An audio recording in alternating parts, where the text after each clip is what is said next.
Hello everyone, Ariana and Mama are going to read a story called Bee.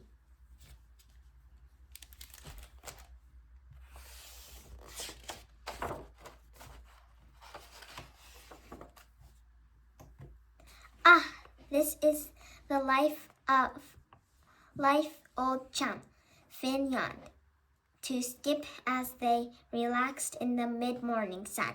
Everything was quiet until... Grandpa! Finn's grandchildren, William and Daisy, ran toward him and gave him a big hug. Sprout, their puppy, gave Skip a big friendly lick. Before long, the children were eagerly exploring his garden. William swung from the apple tree, knocking all the fruit to the ground. Daisy pushed a wheelbarrow through Finn's vegetable patch, and Sprout rolled over his lovely flowers. What a mess! Finn cried in despair. Perhaps we could go for a picnic instead, he suggested. I know the perfect picnic spot. They collected everything they would need. Soon they had an enormous pile of items to take with them. A pile so big that it wouldn't fit into Finn's picnic basket. Lucky Finn had an idea. Luckily, let's load everything into the wheelbarrow, he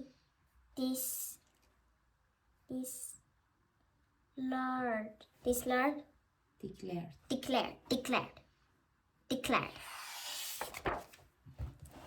They set off at once. They strolled through the peaceful green countryside. Are we there yet? Along a sandy beach. Are we there yet? And over a towering bridge. Are we yet there?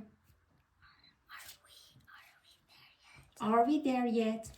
We are not far now. Finn smiled. But when they arrived, Finn had nothing to smile about. The beautiful meadow he remembered was now a construction site. Oh dear, this is too noisy and too dusty, Finn said. Perhaps we'll have a better look at the nearby park. At the park, they found the perfect picnic spot in the shade of a large tree beside the dog pond. Ah, this is better, Finn sighed as he looked around. The flowers were in full bloom and the park was full of life. Everything was quiet until... Bzzz. At first, there was only one bee. Bzz, bzz. Then there were two. Bzz, bzz, bzz. Before long, there were bees all around. They had started to swarm together on a branch of the tree overhead.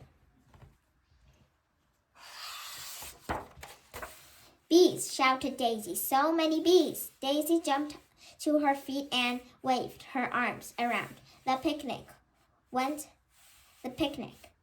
flying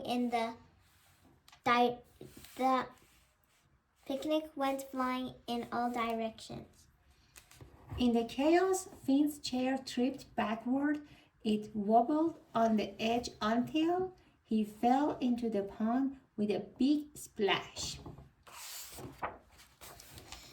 Dripping wet, Finn climbed out of the pond just as a thick cloud of smoke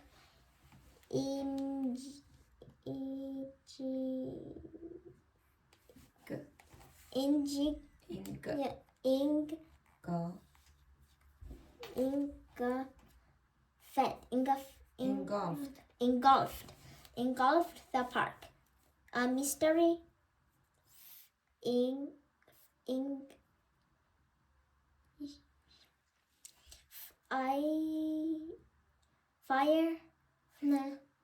The mysterious figure started to emerge.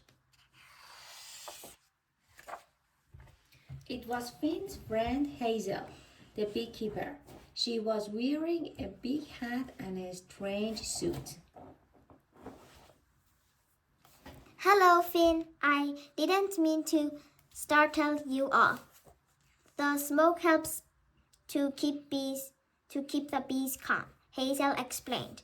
As she put the smoker on the ground, the bees are swarm because they are looking for a new home. I've made them the perfect home nearby called a hive.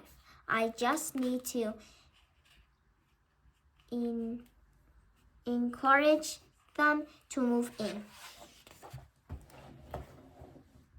Stand back. I need to gather the bees into the box so I can safely move them to their new home.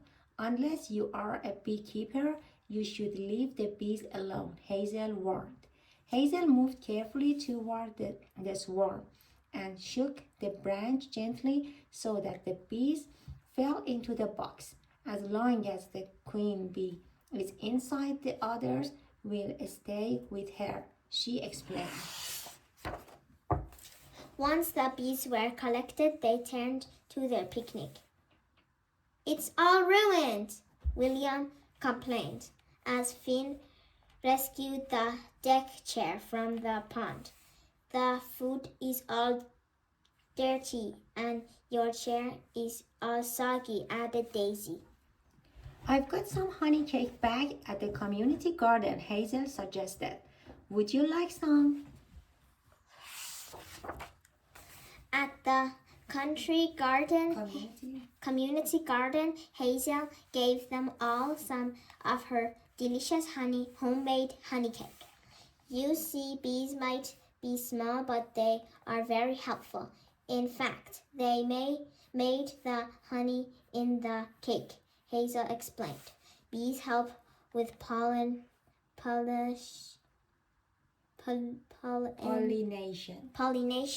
by moving pollen, a fine powder from one flower to another. This helps plants make seeds, which grows into yummy fruits and vegetables. But right now, they need our help. Bees live in places where there are lots of flowers and grasses. But these areas are being built on by humans. Our climate is also getting too hot for them to survive, and the use of harmful chemicals is really making life difficult for them. Some types of bees are in trouble. What can we do to help? The children asked. Big changes start with small steps. There are many things you can do to help the bees. You can plant bee-friendly flowers and plants in your yard or in flower pots. This will attract lots of bees. You can build a bee hotel. While some bees live together in a hive, others can live on their own. Creating a bee hotel will give them somewhere safe and comfortable to live. You can create a bee bath by leaving out a shallow bowl of water with a few stones in it. This will allow the bees to rest and have a drink. You can support local beekeepers by buying local honey and bee wax products such as soaps and candles. You can ask the adults in your life to look for bee-friendly products to use in the yard. And of course, you can share what you know about bees and encourage your friends and families to look after them too. A better word for bees is a better word for everyone. When Daisy and William returned home, they built a cozy bee hotel, set up a bee bath, and planted lots of bee-friendly plants in the yard. When they had finished, they admired their hard work. Hazel was right, Finn smiled. A better word for bees really is a better word for everyone. What will you do to help the bees?